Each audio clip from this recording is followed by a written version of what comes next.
നല്ല തിക്ക് ഗ്രേവി ആയിട്ടുള്ള ഗോബി മഞ്ചൂരിയൻ ഉണ്ടാക്കാം ഇന്ന്. കോളിഫ്ലവർ ചൂടുവെള്ളത്തിൽ കഴുകിയെടുത്തിട്ട് ഉപ്പും മഞ്ഞൾപ്പൊടിയും മുളക് പൊടിയും കുറച്ച് മൈദയും കോൺഫ്ലവറും ചേർത്ത് മിക്സ് ചെയ്ത് മാറ്റി വയ്ക്കാം. ഒരു 10 മിനിറ്റിന് ശേഷം റിഫൈൻഡ് ഓയിലിൽ വറുക്കാനിടാം. 1 മിനിറ്റിന് ശേഷമാണ് ഇളക്കി കൊടുക്കാൻ പാടുള്ളൂ. മീഡിയം ഫ്ലെയിമിൽ വറുത്ത് കോരിയെടുക്കാം.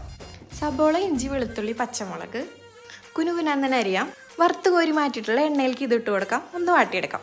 ഇത് കഴിക്കാൻ നല്ല ടേസ്റ്റ് ആട്ടോ. ഇനി ഇതിലേക്ക് കാശ്മീരി മുളക് പൊടി, ഗരം മസാല, പെരുംജീരകത്തിൻ്റെ പൊടി ചേർക്കാം. ഒന്ന് മിക്സ് ചെയ്തതിന് ശേഷം സോയാ സോസും ടൊമാറ്റോ പ്യൂരിയും ചേർക്കാം. ഇപ്പോഴാണ് കറിയുടെ കളർ അങ്ങോട്ട് മാറുന്നത്. ഇനി കോൺഫ്ലോർ കലക്കിയിട്ടുള്ള വെള്ളം ഒഴിച്ചു കൊടുക്കാം.